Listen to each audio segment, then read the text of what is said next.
Electric foot massager, acupoint machine. Okay na okay to sa leg scraping. Kaya kung laging masakit yung paa nyo, okay sa inyo to. Simulates human hand massage techniques. May warm compress na rin to, 30 to 40 degrees Celsius para comfortable. 3 levels of intensity adjustments. Automatic time standby.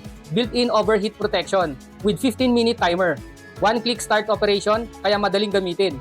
Durable motor, improves metabolism, reduce stress, increase blood circulation, and promotes relaxation.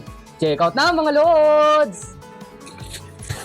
Foot massager YDL06, 24 watts, 12 volts. Siyempre, may manual din nakasama. Wow. May adapter din. Ito yung power supply niya, guys. Dito siya kukuha ng kuryente. Ayan, dito nyo siya sasaksak. Ganito yung itsura niya, guys. Oh. Tapos ito yung power on and off. Pindutin natin. Wow. Yan na, guys. Nagmamasahe na siya. Nakaka-relax talaga to, guys. Hindi na kayo magpapa-foot massage sa labas, guys. Meron na kayong sarili.